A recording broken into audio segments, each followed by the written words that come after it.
안녕하세요. 강준식입니다. 먼저 멤버십에 가입해 주신 무초님, 가벼운 깃털님, 장병탁님, 박철규님께 감사의 말씀을 드립니다. 다음번 강의도 2주 후인 8월 10일 토요일이라는 걸 미리 말씀을 드리고 양해를 구하겠습니다. 추스르는데 시간이 많이 걸리네요. 오늘은 신라 왕족 고구려 국호에 이어 백제에 대한 이야기를 좀 해볼까 합니다. 현재가 중요한데 왜 과거에 집착하느냐고 실문하는 분도 계신데 현재는 매 순간 미래로 이동하기 때문에 실제로 우리에게 있는 것은 지나간 과거와 앞으로 다가올 미래뿐입니다. 중요한 건 미래죠. 우리를 둘러싼 정세는 변하기 마련이에요. 우리의 분단 상태가 통일로 이어지고 이후 만주와 대륙으로 진출할 시기도 반드시 도래할 걸로 봅니다. 그럴 때 실패와 회한의 역사는 반성과 지혜의 계기를, 그리고 주변을 호령하던 찬란한 역사는 자신감의 회복과 역량 증진의 계기를 가져다주는 역할을 한다고 믿습니다. 그런 의미에서 역사는 내일을 위해 오늘 쓰는, 오늘 살펴보는 어제의 이야기죠. 백제는 현재 충청도와 전라도 중심의 작은 나라이기만 했던 걸까요? 고구려에서 갈라져 나와 한반도 서남부에서 신라와 티격태격 하다가 서기 660년 신라 당나라 연합군에 패한 뒤에 속절없이 역사 속으로 사라지고 만 나라였을까요? 우리가 학교에서 배운 역사는 그렇습니다. 하지만 진실은 그렇지 않을 수도 있는데 그런 얘기를 좀 해보려는 겁니다. 그에 앞서 오늘은 백제의 국호부터 살펴보기로 하죠. 백제의 국호는 문헌마다 조금씩 다르게 기록이 되어 있기 때문에 이를 도표로 정리해보면 다음과 같습니다. 문헌상 가장 먼저 취급된 국호는 백제이며, 마지백자 백제이며, 그 다음이 광개토대왕비에 새겨진 백잔, 그 다음이 십제, 그 다음이 백제, 그 다음이 남부여의 순이 됩니다. 그 밖에 구다라라는 일본에서 부르던 이름이 있고, 응준이니 나툰이 하는 것은 정식 국호였다기보다도 은유적인 별칭이었던 걸로 보입니다. 백제, 백잔, 십제, 남부여, 구다라. 좀 복잡하죠. 우선 백제의 한자부터 살펴보기로 하겠습니다. 다양하게 표기된 백제국호. 일백백자에 대해서는 한자 7강에서 강의한 일이 있기 때문에 여기서는 이야기의 진전을 위해 간단히 짚어보겠습니다. 우선 갑골문을 살펴보면 다음과 같습니다. 갑골문 1번이나 2번의 그 밑그림은 엄지손톱을 스케치한 건데, 가운데 그려진 한글 시옷자나 세모는, 트라이앵글, 세모는 엄지손톱 위쪽에 보이는 손톱 반달을 그린 거죠. 그리고 맨 위에 가로작대기는 10배, 10 times, 10배라는 뜻을 나타낸 그 부호입니다. 목욕시설이 열악한 상고시대에는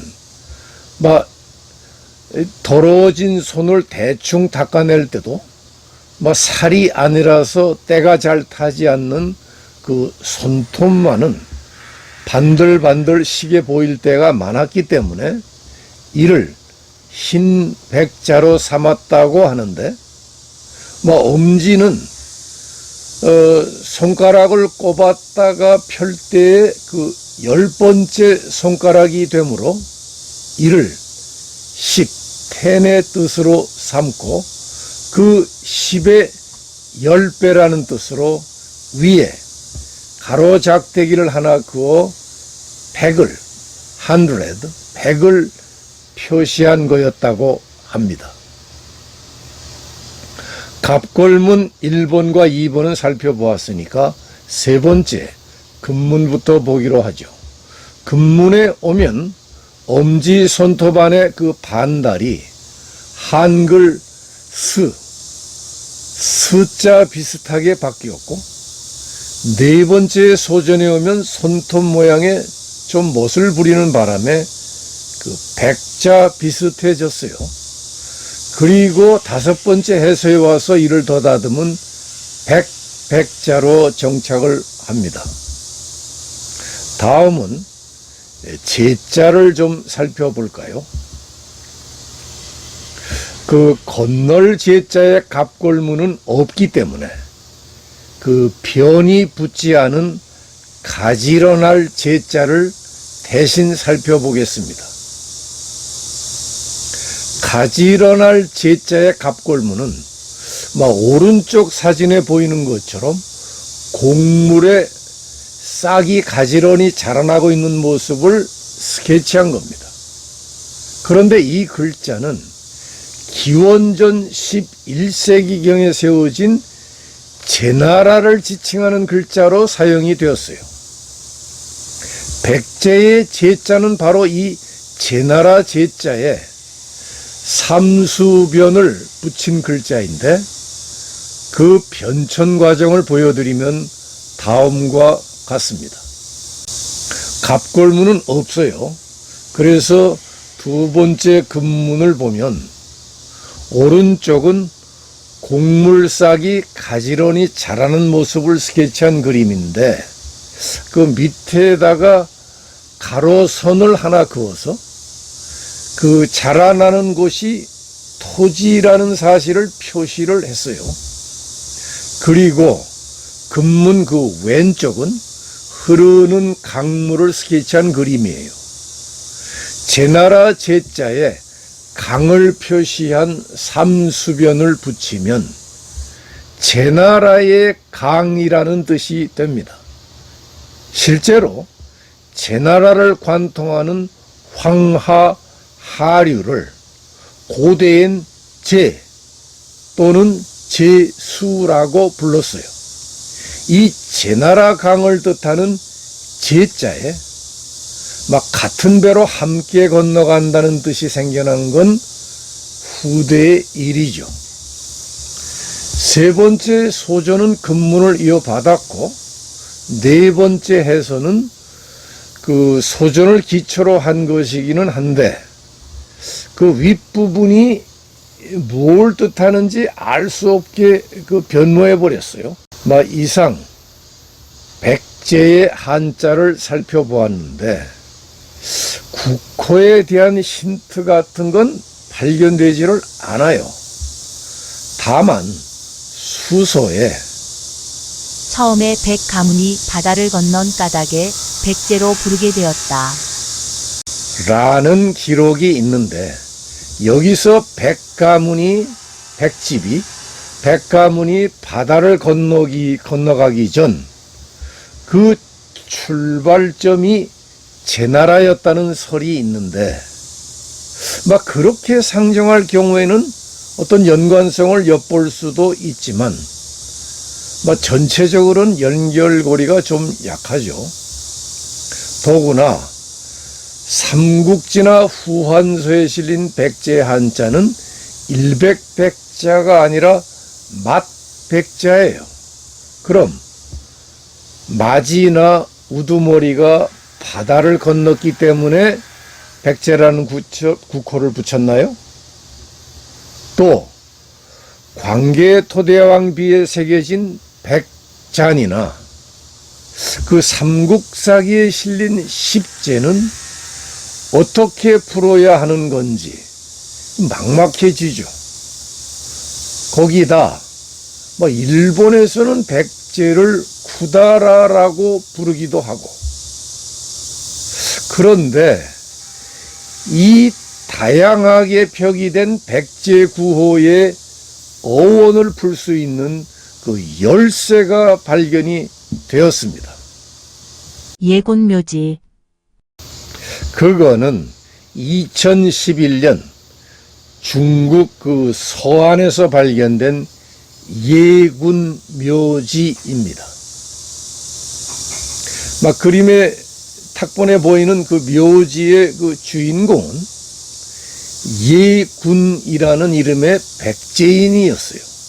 그는 서기 660년 백제가 패망하던 날 아우 예식진과 함께 의자왕을 사로잡아 가지고 당나라 사령관 소종방에게 바쳤던, 말하자면은 이완용 비슷한 인물이었는데 그 공로로 당나라 고종으로부터 절충도의에 임명이 된 후 웅진도덕부에 부임을 해서 나중에는 외나라와의 외교 문제를 담당했던 자이기도 합니다. 모두 884자가 새겨진 그 묘지명에는 이런 대목이 보입니다.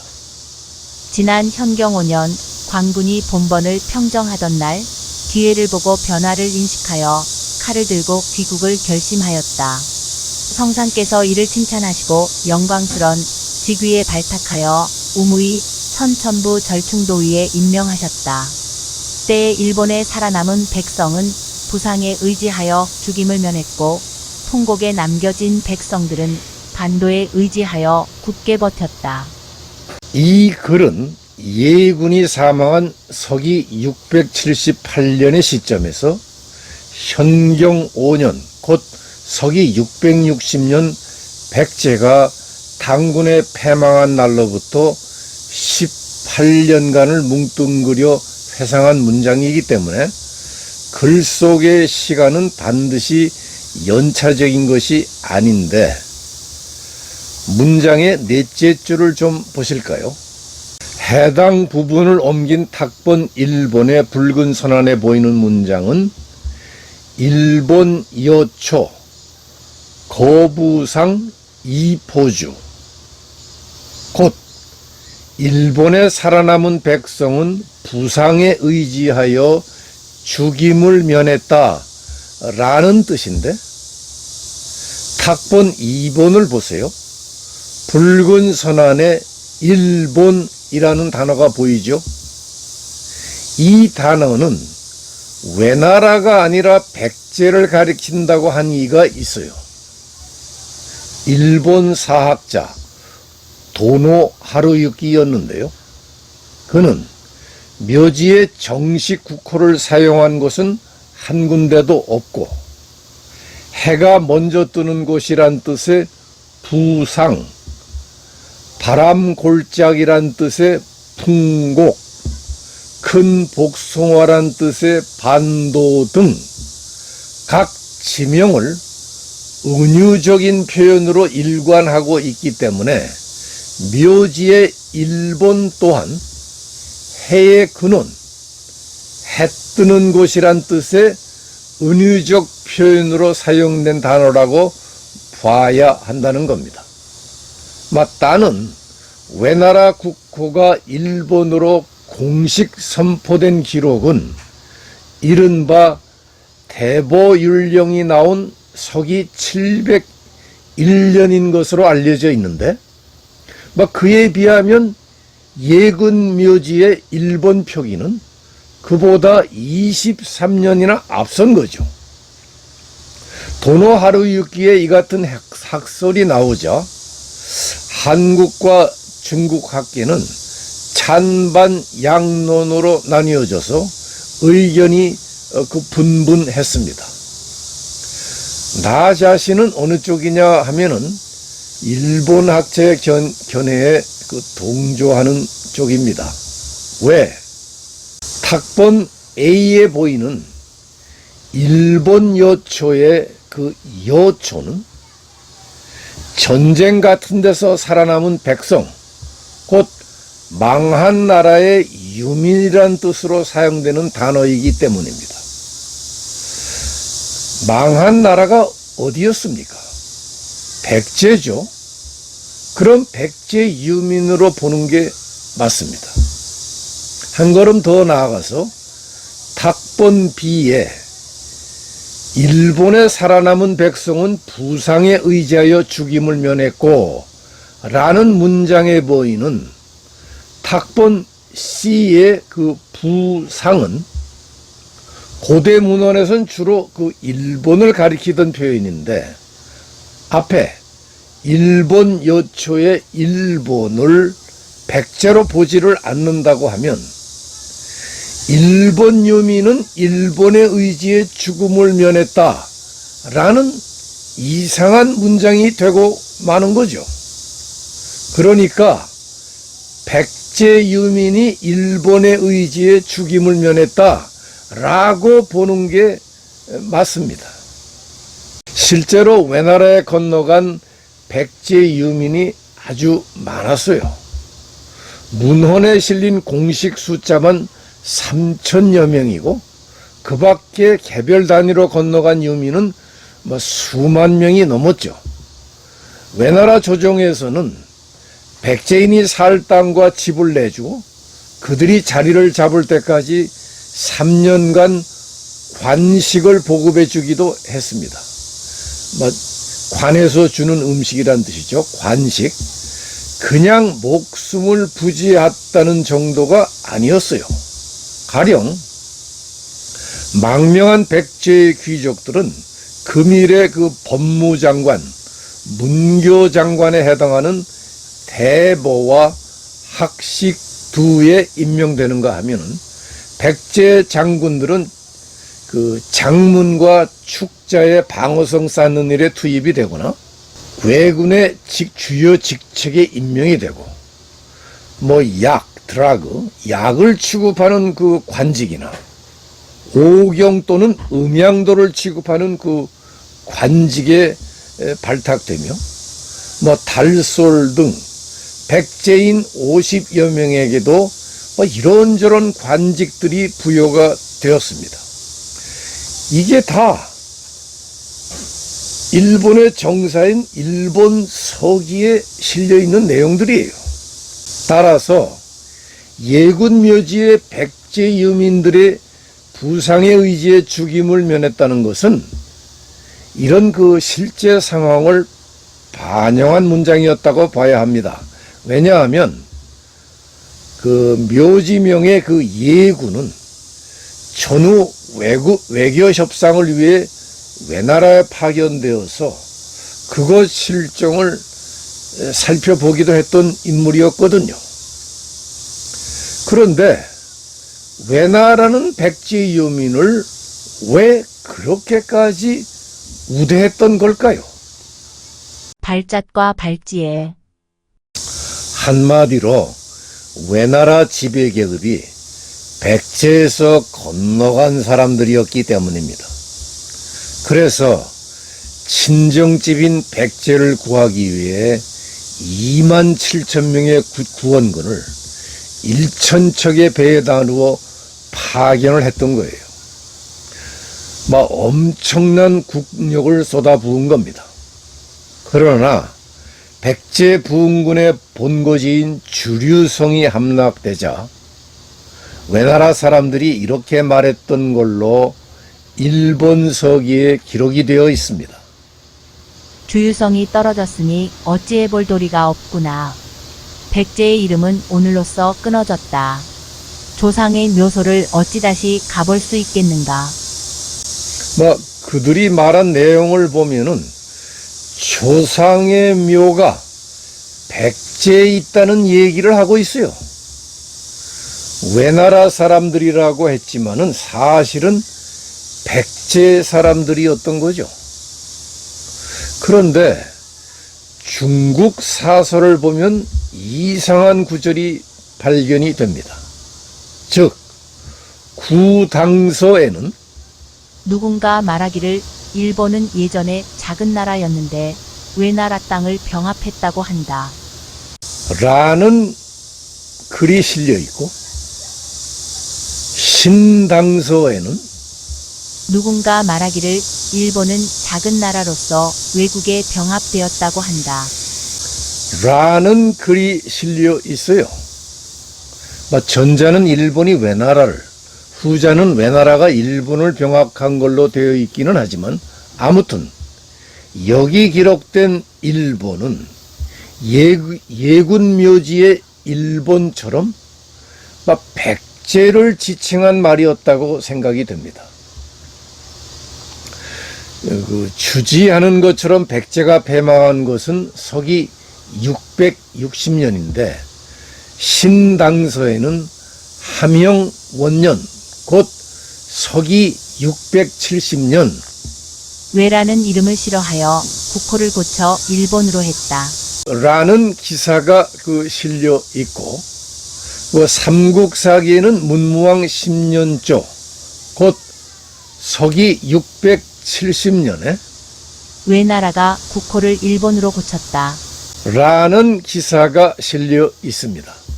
해석을 해보자면 외나라로 대거 건너간 백제인들이 일본이라는 이름으로 패망한 백제를 열도에서 재탄생시켰던 겁니다. 그럼 백제의 원 이름이 일본이었다는 얘기일까요? 네, 그렇다고 할 수 있습니다. 이와 연관해서 2001년 아키히토 천황이 나 자신으로서는 관무천황의 생모가 무령왕의 자손이라고 속일본기에 기록되어 있어 한국과의 인연을 느끼고 있다 라는 발언을 해서 파문을 일으켰던 그 기억이 나는데, 내가 공부해 본 바로는 외나라의 초기 왕들은 가야 출신이 많고 중간에 좀 오락가락 하다가 어떤 시점부터는 백제계로 고정이 되는데, 관무천황 또한 그렇게 백제계로 고정된 이후의 왕이었던 거예요. 그런데 그 어떤 시점이 언제냐 하면 외나라의 국호가 일본으로 바뀐 시점이었다고 봐도 크게 틀리지는 않습니다. 그럼 백제가 왜 일본과 같은 뜻이 되는지 그 설명을 좀 해보기로 하겠습니다. 한자 37강에서 나는 고구려의 바탕이 되는 졸본부여 곧 홀본의 홀자가 해로도 발음된다는 얘기를 했습니다. 즉 설문해자에 보면 홀자 바로 앞에 마음 놓을 개자에 개는 홀인데 발음은 호계절이다 라는 기록이 나와요. 무슨 말이냐? 마음 놓을 개자는 홀연 홀자와 같은 글자인데 그 발음은 호계절 곧 호의 성모인 히읗과 개의 운모인 에를 합치면 히읗 플러스 에 이퀄 해가 된다는 얘기입니다. 다시 말해 홀은 개인데 개는 해이니 홀도 해로 발음이 된다는 거죠. 그런데 해가 뭡니까? 태양 아니에요? 이렇게 되면 홀본은 해의 근본이란 뜻이 되고, 이거를 해로 발음되는 홀을 해 일자로 환치를 하면 일본이 되는 거예요. 곧 홀본은 해 뜨는 곳 또는 해 뜨는 땅이란 뜻의 일본이 된다는 얘기입니다. 그런데 아들들과 함께 백제를 세운 소소노가 누굽니까? 졸본부요왕 또는 홀본왕의 둘째 딸이었어요. 공주였죠.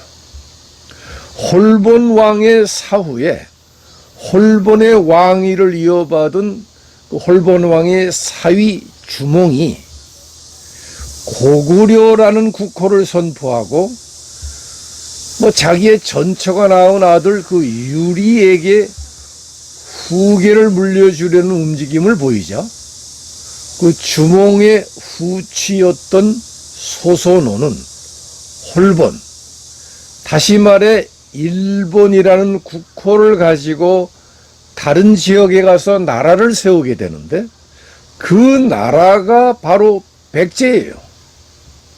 따라서 백제 국호에는 일본, 곧 해의 근본이란 뜻이 담겨 있어야 앞뒤가 맞게 되는 거죠.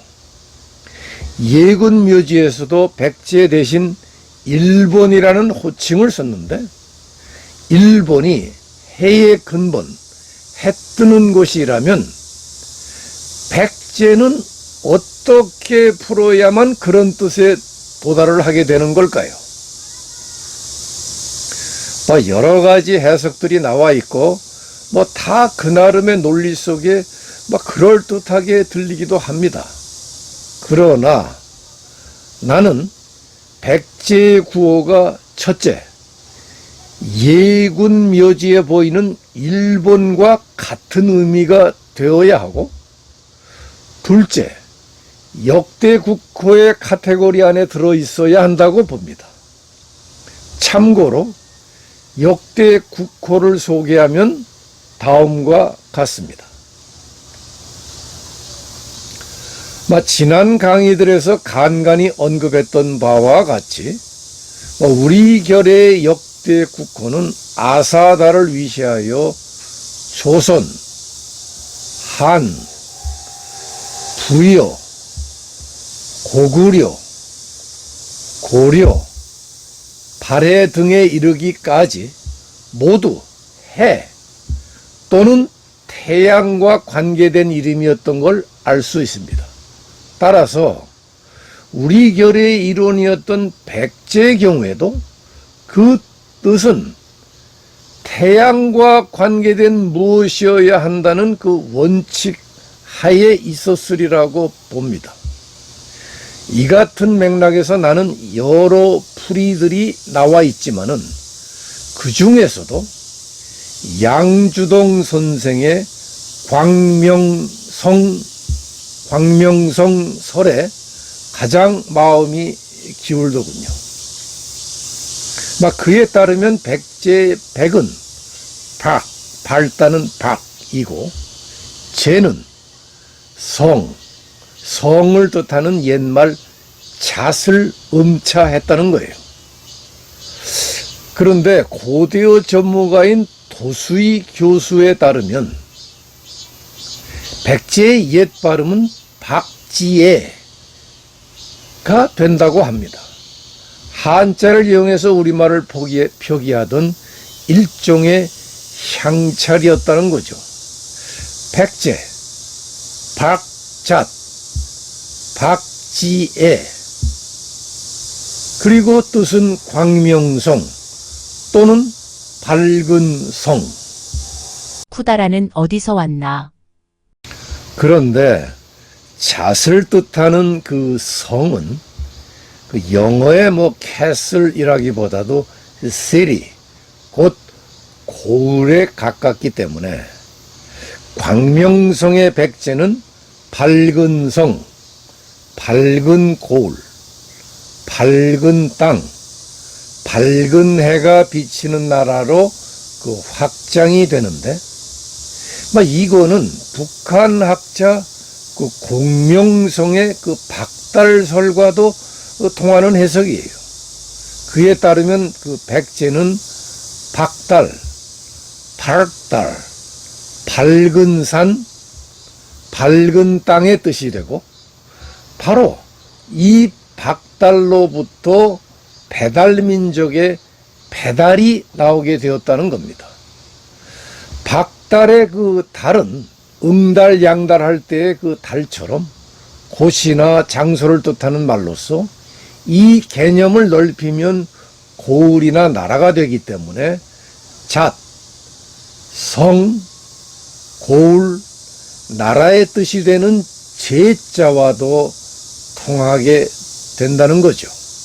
이렇게 되면은 삼국지나 후한서에 실린 첫 번째 그 백제는 맞백자, 백제는 발음은 같으나 통상 사용되는 일백백자의 그 백자와는 한자가 다르지만 향찰이었다고 생각을 하면은 한자의 뜻과는 상관없이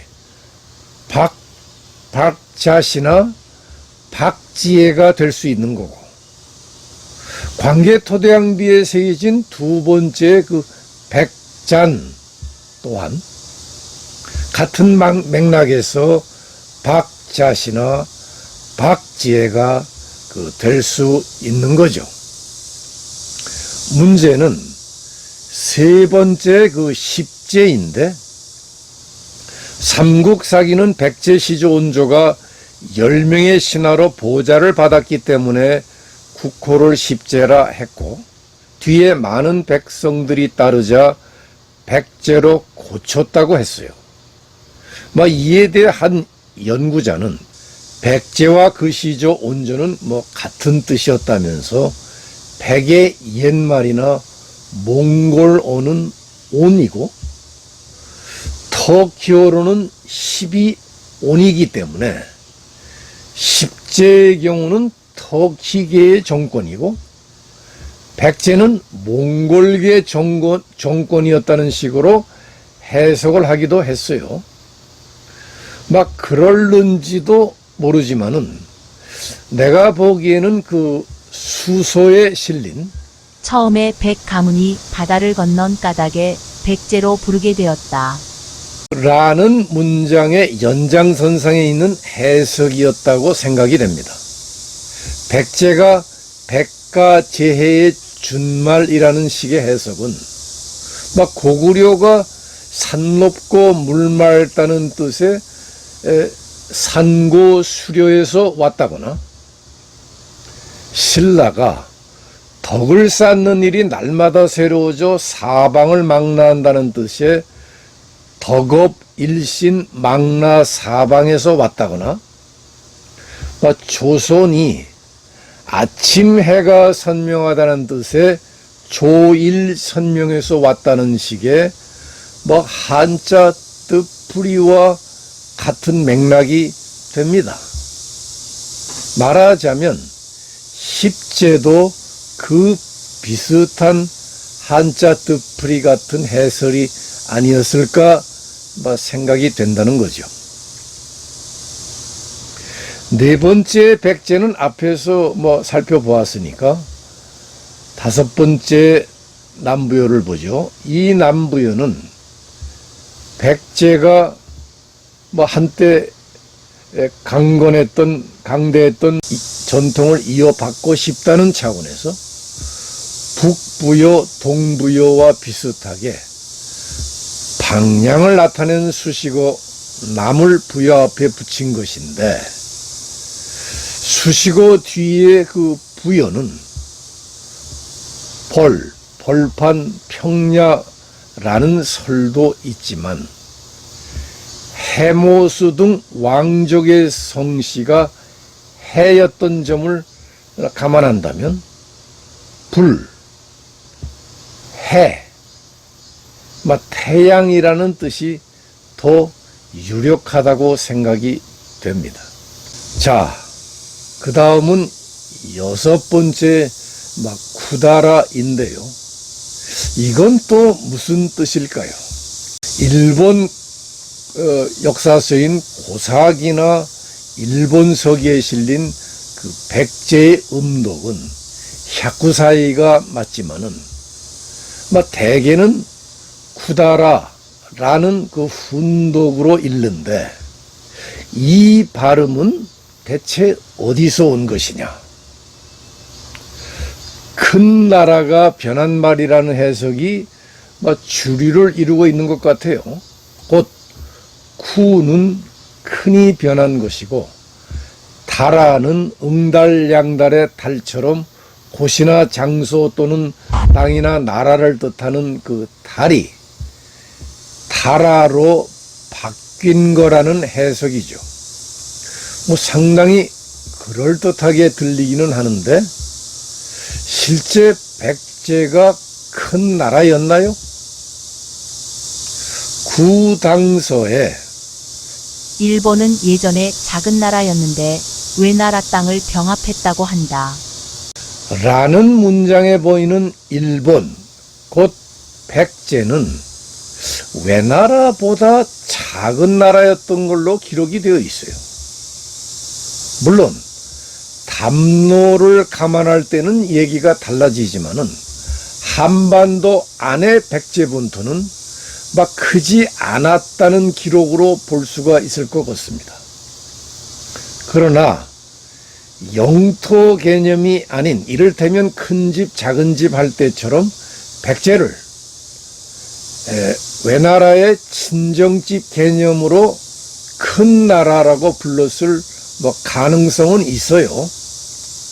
그러나 구가 크다는 뜻으로 쓰이거나 백제 이외의 다른 큰 나라, 다른 대국을 구다라로 부른 사례가 보이지 않는다는 점에서 또 백제의 원뜻이 박잣, 박고울, 밝은 해가 비치는 나라였다는 점을 염두에 둔다면은 고개가 좀 갸우뚱해지는 설이죠. 구다라의 또 다른 해석은 부여의 백마강에 있던 구두레 나루, 옛날의 항구죠. 구두레 나루에서 왔다는 그 설이 있습니다. 당시에는 백제를 오가던 외나라 배들이 또는 백제에서 외나라를 드나들던 배들이 구두레 나루를 통해 백제의 그 수도를 드나들었기 때문에 그 구두레 나루터가 구다라로 바뀌게 되었다는 설입니다. 세 번째는 말이죠. 강길운 교수가 말하는 구다라 설인데요. 그에 따르면 부여로 추정되는 부리아트 족에게는 코리족과 구다라족이 있었는데 코리족은 부여에서 갈라져 나와 고려나 고구려가 되었고 구다라족은 고구려에서 갈라져 나와 백제가 되었다는 거죠. 바로 이 구다라가 일본에서 말하는 구다라의 어원이라는 겁니다. 그런데 구다라 하니까 이와 관련해서는 구다라나이 라는 말이 떠오르는군요. 하찮다, 시시하다라는 뜻인데 이때의 구다라가 백제를 가리킨다는 그 설도 있어요. 백제가 없다. 백제 것이 없으니 하찮다, 시시하다 라는 말이 되었다는 그 설이 있는데 그게 아니고 내려보낼 가치가 없다는 뜻의 구다라누모노에서 구다라 나이가 나왔다고 하는 그런 설도 있어요. 그런데 가야를 가리키는 그 가라의 그 출처를 가리기 위해서 한자나 당자나 공자나 신자나 백자나 혼자 등을 사용한 그 일본인의 그 수법을 보면은 구다라 나이의 구다라는 백제를 가리킨 게 맞을 거라는 생각도 듭니다. 예를 들자면 가라떼라는 말이 있잖아요. 이건 본래 가야의 손, 다시 말해 가야의 격파수를 가리키던 말인데, 가야를, 아니 한국을 가리기 위해서 엉뚱한 당나라 당자를 끌어다가 당수라 쓰거나, 또는 빌공자의 공자를 갖다가 공수라고 쓰는, 그렇게 공수도 당수도 이렇게는 써도 역시 가라로 발음되는 한자, 가라대로 역시 발음되는 한수라고는 절대 저 사람들이 쓰지를 않거든요. 잡담이 좀 길어졌습니다. 원래는 해상 제국이던 백제의 해외 영토와 그 실상에 대한 이야기도 할 생각이었는데, 국호 이야기가 너무 길어지는 바람에 오늘은 여기서 강의를 마치도록 하겠습니다. 다음번 강의는 백제 담로에 대한 이야기를 할 거니까 기대해 주시기 바랍니다. 장시간 경청해 주셔서 감사합니다. 이 영상을 재미있게 보셨다면 좋아요와 구독을 눌러주시고 알람 설정을 해주세요. 영상 제작에 큰 힘이 됩니다.